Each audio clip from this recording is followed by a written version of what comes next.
Assalamualaikum warahmatullahi wabarakatuh. Pada pertemuan ini kita masih membahas tentang listrik statis ya, yaitu pada materi hukum Gauss. Baik, di konten sebelumnya kita sudah belajar tentang konsep dasar hukum Gauss ya. Apa itu hukum Gauss? Seperti apa ya? Hukum Gauss itu menjelaskan apa? Itu kita sudah bahas ya. Nah, kali ini ya, atau pada kesempatan ini kita coba menerapkan hukum Gauss ya. Jadi bagaimana sih penerapan hukum Gauss? Bagaimana menggunakan hukum Gauss untuk menyelesaikan problem-problem dalam listrik statis misalkan ya. Baik, itu kita akan bahas di kesempatan atau di video ini ya. Baik. Nah, untuk penerapan kali ini kita akan menggunakan hukum Gauss untuk eh, atau menggunakan hukum Gauss pada kawat lurus yang panjang. Jadi kawat lurus yang panjang bermuatan listrik positif ya. Jadi ada kawat lurus panjang bermuatan listrik positif seperti ini ya. Nah, sebagaimana di konten sebelumnya bahwa kita sudah ya menghitung kuat medan listrik di berjarak tertentu dari sumber medan listrik ya dengan hukum Coulomb. Nah, kita sempat menyinggung juga bahwa untuk menghitung kuat medan listrik selain menggunakan hukum Coulomb, kita juga bisa menggunakan ini. Bisa menggunakan hukum Gauss ya. Jadi kita bisa menggunakan hukum Gauss untuk menghitung kuat medan listrik ya di titik tertentu oleh benda bermuatan listrik ya. Misalkan pada kawat lurus panjang ini bermuatan listrik positif, kita akan coba menghitung kuat medan listrik di titik ini yang berjarak yang berjarak R dari kawat ini ya. Jadi kawat lurus panjang ini punya medan di sekitarnya. Kita mau menghitung kuat medan listrik yang berjarak R dari kawat lurus panjang ini. Di mana kawat lurus panjang ini bermuatan listrik positif ya. Ada beberapa langkah-langkah yang akan kita lakukan untuk menggunakan hukum Gauss untuk menyelesaikan ini ya. Yaitu pertama kita akan membuat yang dikenal dengan permukaan Gauss. Jadi kita akan membuat permukaan Gauss di sini. Berikutnya setelah kita membuat permukaan Gauss, kita menghitung flux total. Ya. Setelah menghitung flux total, kita menyelesaikan persamaan Gauss yang telah kita bahas di konten sebelumnya. Baik, seperti apa menggunakan ketiga langkah-langkah ini? Kita akan bahas satu persatu ya. Pertama, kita membuat permukaan Gauss pada kawat tadi. Nah, caranya adalah kita bisa membuat permukaan Gauss seperti ini berbentuk silinder. Ya, berbentuk silinder yang berjari-jari R tadi. Jadi kita ingin menghitung kuat medan listrik di titik ini yang berjarak R dari kawat, maka kita membuat permukaan Gauss berbentuk silinder yang berjari-jari R dengan panjang silinder adalah L. Kenapa kita membuat permukaan Gauss berbentuk silinder? Karena nanti akan mudah menghitung flux total karena hanya terdiri dari selimut, alas, dan tutup. Ya, seperti itu. Jadi paling cocok untuk kawat ini kita menggunakan permukaan Gauss yang silinder, berbentuk silinder, ya, yang berjari-jari R ini, ya, panjangnya adalah L.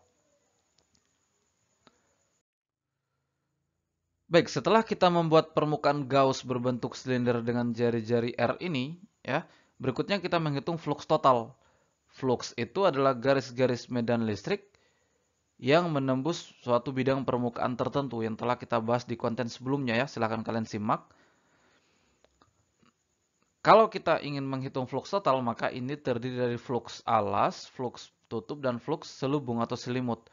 Tinggal dijumlahkan ketiga-tiganya ya. Jadi ada garis-garis medan yang menembus alas, tutup, dan selubung. Itu kita akan jumlahkan, itulah flux totalnya. Maka kita coba gambarkan dulu garis-garis medan listriknya. Kalau kawat lurus panjang bermuatan positif, maka garis-garis medan listriknya itu keluar ya, keluar secara radial. Maka kira-kira seperti ini. Ya, jadi ada pada kalau kita ambil perwakilannya ya, ada pada alas. Kalau misalkan ini alas, ada tutup dan selubung. Jadi garis-garis medannya seperti ini ya. Karena kawatnya begini bermuatan positif, maka arah medannya radial keluar seperti ini ya. Ke bawah ke atas ada seperti ini ya. Baik. Nah, pertama kita ingin menghitung dulu flux pada alas. Misalkan bagian ini adalah bagian alas ya. Nah, flux itu kan dirumuskan ya di konten sebelumnya ya, yaitu medan listrik, vektor medan listrik dot vektor bidang permukaan yang ditembus oleh medan listrik tersebut, atau E kali A cos sudut yang terbentuk antara vektor medan listrik dan vektor luas permukaan yang itu ya. Maka kalau pada alas ini vektor bidang permukaannya kan ke kiri seperti ini ya, kan tegak lurus bidangnya ya.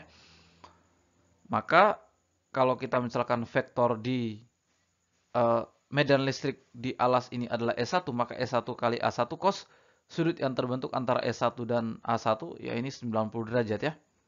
Maka cos 90 hasilnya di sini 0. Jadi flux pada alas adalah 0. Berikutnya pada tutup ya, berarti vektor bidangnya ke kanannya seperti ini, tegak lurus ya, tegak lurus bidangnya. Sehingga kalau misalkan medan listriknya di sini E2, maka E2 kali A2 cos ya ini 9 tegak lurus juga, maka 90 derajat juga ya. Hasilnya adalah 0. Nah, berikutnya pada selubung ya. Kalau pada selubung vektor bidang permukaannya, vektor luasnya ya tegak lurus selubungnya ya, misalkan ke atas ya begitu. Ini kan tegak lurus ya. Maka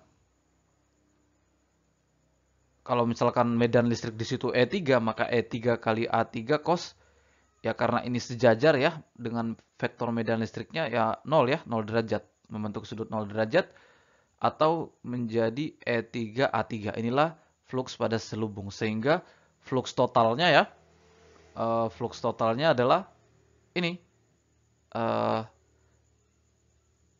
Flux totalnya adalah E3A3. Nah, A3 itu luas selubung ya, luas selubung. Luas selubung ini itu kan persamaannya adalah bisa kita cari dengan keliling lingkaran kali panjang tabung ini atau silinder ini. Keliling lingkaran ya 2πr kali L. Ya kan, jadi sebenarnya ini filosofinya panjang kali lebar ya. Hanya ini lebarnya ini ya berbentuk keliling lingkaran ya. Baik 2πr kali L. Maka menjadi A3-nya ya 2πrL ya. Jadi E3A3-nya kita ganti pakai ini. Inilah flux total atau flux selubung sama ya. Jadi flux totalnya ini, karena kalau kita jumlahkan ini juga 0 ya. Maka flux total sama dengan flux selubung ya, hasilnya ini. Nah, kita sudah mendapatkan flux total pada permukaan Gauss berbentuk silinder dengan jari-jari R ini. Berikutnya kita menyelesaikan persamaan hukum Gauss. Ya. Persamaan pada hukum Gauss adalah flux total yang menembus suatu bidang permukaan tertutup itu kan sama dengan ya bidang permukaan tertutup ini, atau permukaan tertutup ya permukaan Gauss itu ya, silinder ini. Sama dengan jumlah muatan yang dilingkupi oleh permukaan ini, permukaan Gauss per epsilon 0. Ini persamaan hukum Gauss ya. Sehingga flux totalnya bisa kita substitusi persamaan ini menjadi seperti ini. Ya. Nah, di sini kita bisa mendefinisikan rapat muatan ya. Rapat muatan secara total ini kan kalau kita misalkan ambil saja bagian ini ya, misalkan ya, yang L ini. Ini kan rapat muatannya kan, ini distribusi muatannya merata ya, atau kontinu ya, atau merata. Sehingga kita ambil bagian tertentu ya rapat muatannya sama. Misalkan kita ambil yang dilingkupi oleh permukaan Gauss ini. Maka jumlah muatannya ya kan, jumlah muatan dari sini ke sini ya per panjangnya. Jadi rapat muatan ini ya karena dimensinya panjang ya, maka rapat muatan adalah banyaknya muatan atau muatan total dibagi dengan panjang. Ya, sebagaimana konsep massa jenis, tapi ini adalah kerapatan muatan ya. dimensi panjang.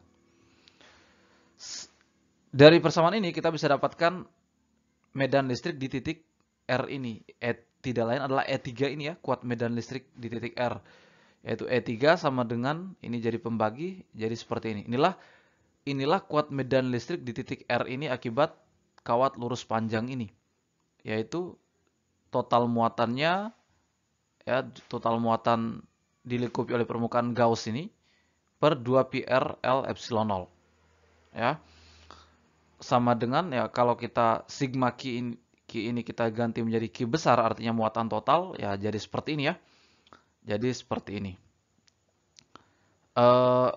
Kemudian ya, ini sebenarnya bisa juga kita artikan bahwa Q ini muatan yang dilingkupi oleh permukaan Gauss, L ini panjang selubung permukaan Gauss atau panjang kawat dari sini ke sini, ya. Bisa juga permukaan Gauss ini kita anggap, kita bisa gambarkan sebagai full keseluruhan kawat lurus panjang ini. Jadi silinder kita gambarkan secara keseluruhan pada kawat lurus panjang ini, sehingga L-nya bisa mewakili panjang dari kawat lurus ini. Ya, sehingga Q juga ya muatan secara total ya, total seluruh kawat lurus ini. Ya, bisa juga seperti itu. Oke. Ini bisa kita ganti juga, ini kan kalau Q yang ini ya, sigma Q kecil ini, Q besar ya, lambda kali L. Maka kita ganti Q-nya lambda kali L, L-nya bisa saling membagi dengan yang ini, sehingga menjadi seperti ini saja ya. Inilah kuat medan listrik di titik R oleh akibat kawat lurus panjang ini. Ya, jadi ini bisa kita hitung menggunakan hukum Coulomb, bisa juga menggunakan hukum Gauss. Dan kalau kita lihat persamaan-persamaan ini ya, sepertinya lebih mudah kalau kita menggunakan hukum Gauss. Kalau menggunakan hukum Coulomb, maka di situ ada kita menggunakan sedikit kalkulus ya, jadi menggunakan integral ya. Nah, kalau hukum Gauss ya seperti ini saja ya. Baik, berikutnya kita akan coba terapkan lagi hukum Gauss untuk kasus benda bermuatan yang lain, benda bermuatan listrik yang lain ya.